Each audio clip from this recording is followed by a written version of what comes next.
Welcome to T4 tutorials. मैं हूं professor फजरबान शामिल और आज की इस वीडियो में हम देखेंगे object oriented programming MCQ series का पहली वीडियो जो कि कवर करेगी क्लासेस से रिलेटेड एमसीक्यूज़ को। आपने ये पूरी वीडियो देखनी है और वो से रिलेटेड जो एमसीक्यूज़ की पूरी प्लेलिस्ट है उसका लिंक आपको वीडियो के डिस्क्रिप्शन में मिलेगा। तो आपने ये सीरीज़ पूरी देखनी है ताकि अगर कोई भी टेस्ट देने जाते हैं तो वहाँ पर कम से कम ऑब्जेक्ट ओरिएंटेड प्रोग्रामिंग की जो आपके एमसीक्यूज़ हैं वो ठीक होने चाहिए। ना सिर्फ वो बल्कि और भी सब्जेक्ट्स की एमसीक्यू सीरीज़ मौजूद है इस चैनल पर, प्लेलिस्ट में जाकर आप देख सकते हैं। तो चलिए स्टार्ट करते हैं अपने पहले एमसीक्यूज़ से। We can access which kind of data members in the derived class. Derived class के अंदर हम किस तरह के डेटा मेंबर्स को एक्सेस कर सकते हैं? तो करेक्ट आंसर है बोथ बी एंड सी, यानी कि प्रोटेक्टेड डेटा मेंबर्स को भी हम एक्सेस कर सकते हैं और पब्लिक डेटा मेंबर्स को भी एक्सेस कर सकते हैं। मिसाल के तौर पर बात करने का मकसद ये है कि ये हमारी पेरेंट क्लास है और ये हमारी चाइल्ड क्लास है। अगर कोई ऐसा डेटा मेंबर है जो कि ए क्लास में मौजूद है और वो प्रोटेक्टेड डेटा मेंबर है तो उसको हम क्लास बी में एक्सेस कर सकते हैं। इसी तरीके से कोई ऐसा डेटा मेंबर ऑफ ए जो कि क्लास ए में मौजूद है और वो पब्लिकली डिक्लेयर है तो उसको हम क्लास बी में भी एक्सेस कर सकते हैं। We can not access which kind of data members in the derived class. Derived class के अंदर हम कौन से डेटा मेंबर्स हैं जो कि एक्सेस नहीं कर सकते? करेक्ट आंसर है प्राइवेट डेटा मेंबर्स। अगर हमारे पास पेरेंट क्लास है ए और ए क्लास जो है उसके अंदर कोई प्राइवेट डेटा मेंबर है तो उसको हम चाइल्ड क्लास में आके एक्सेस नहीं कर सकते। डेटा मेंबर से मुराद आपको पता ही है कि जिस तरह से मिसाल के तौर पर हम कोई वेरिएबल रखते हैं क्लास ए के अंदर तो वो क्लास ए का डेटा मेंबर कहलाएगा। We can access which kind of data members outside the class. एक क्लास से बाहर हम किन डेटा मेंबर्स को एक्सेस कर सकते हैं? तो करेक्ट आंसर है पब्लिक डेटा मेंबर्स।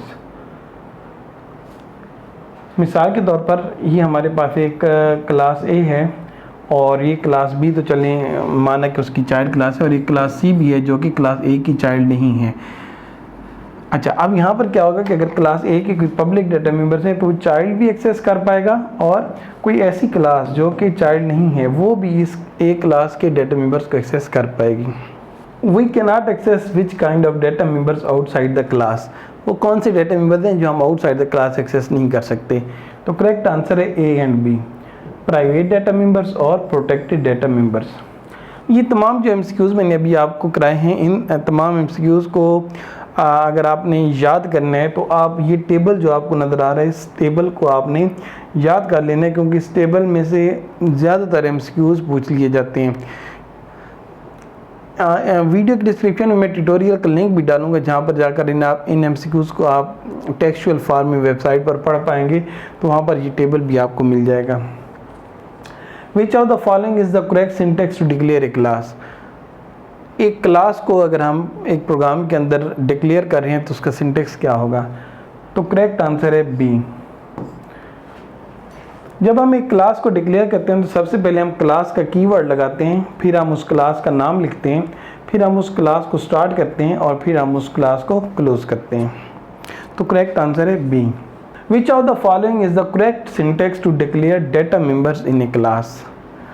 एक क्लास बनाई है हमने और उस क्लास के अंदर हम कोई डेटा मेंबर्स रखना चाहते हैं तो उसका करेक्ट सिंटेक्स क्या है? तो करेक्ट आंसर है डी। हमने क्लास का कीवर्ड लिखा और फिर हमने क्लास का नाम लिखा, फिर हमने क्लास को शुरू किया, फिर हमने क्लास को क्लोज किया और इस क्लास के अंदर हमने पब्लिकली एक डेटा मेंबर रखा रोल नंबर नाम से जिसकी डेटा टाइप हमने रखी इंटीजर। तो यहाँ पर जो करेक्ट सिंटेक्स है वो है डी। हमारा नेक्स्ट एमसीक्यूज है कि which of the following is the correct syntax to define a function for a class. एक क्लास के लिए हमने अगर एक फंक्शन डिक्लेयर करना है तो हम उसके लिए कौन सा सिंटेक्स यूज़ करेंगे? तो करेक्ट आंसर है बोथ आर करेक्ट। ए भी करेक्ट है और बी भी करेक्ट है। इसको थोड़ा सा हम यहाँ पर देखते हैं।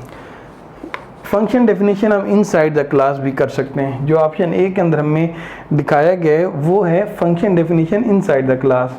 इसमें क्या होता है, जिस तरह से हमने यहाँ पर एक क्लास बनाई थी T4 ट्यूटोरियल्स के नाम से और इस क्लास के अंदर मैंने डिस्प्ले डिटेल्स नाम का एक फंक्शन यूज़ किया है, तो इसे हम बोलते हैं function definition inside the class. और ऑप्शन बी में जो हमें दिखाया गया था उसमें क्या दिखाया गया था कि function definition outside the class. जिस तरह से यहाँ पर देखें, ये हमने क्लास बनाई T4 ट्यूटोरियल्स के नाम से, और इस क्लास के बाहर जाकर हमने एक फंक्शन यूज़ किया जिसका नाम है डिस्प्ले डिटेल्स। तो ये दोनों ऑप्शन ए और ऑप्शन बी ये दोनों करेक्ट आंसर हैं। हमारा नेक्स्ट एमसीक्यूज है कि what is the correct syntax to declare object for a class. जब हम एक क्लास बनाते हैं तो आप जानते हैं कि हम उस क्लास के डिफरेंट ऑब्जेक्ट्स बनाते होते हैं और उन ऑब्जेक्ट्स की मदद से हम उस क्लास के फंक्शंस को कॉल किया करते हैं। तो यहाँ पर जो करेक्ट आंसर है वो है both A and B. Option A भी करेक्ट है और ऑप्शन बी भी करेक्ट है। तो चलिए अब हम यहाँ पर देखते हैं कि इसका सिंटेक्स क्या होते हैं। मिसाल के तौर पर मैंने एक ऑब्जेक्ट क्रिएट करना है, तो मैंने इंटीजर टाइप का एक मेन फंक्शन बनाया, उसको स्टार्ट किया, मेन फंक्शन को क्लोज़ किया और इसके अंदर मैंने क्लास का नाम लिखा और क्लास के नाम के अंदर मैंने एक ऑब्जेक्ट बनाया और उस ऑब्जेक्ट की मदद से डॉट ऑपरेटर यूज़ करते हुए मैंने डिस्प्ले के फंक्शन को कॉल किया। तो यहाँ पर जो करेक्ट हमारे पास आंसर था वो था ए एंड बी। अब यहाँ पर ये देखिए, हमने टी एक क्लास थी, उसका एक ऑब्जेक्ट obj1 बनाया था और ऑप्शन बी के अंदर हमने टी क्लास का एक ऑब्जेक्ट बनाया, कॉमा ऑब्जेक्ट2, दो ऑब्जेक्ट हमने बना दिए। तो जो करेक्ट आंसर है वो है डी।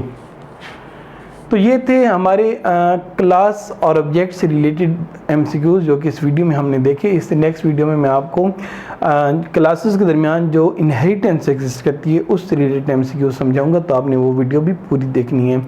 वीडियोस को पूरा देखा करें। ज़्यादातर स्टूडेंट्स सिर्फ किताबें लेते हैं और किताबों से एमसीक्यूज के रट्टे लगाते हैं, तो होता क्या है कि जब उस एमसीक्यूज से मिलता जुलता कोई एमसीक्यूज आता है तो वो उनका ठीक नहीं हो पाता, क्योंकि उनके कॉन्सेप्ट ही नहीं होते।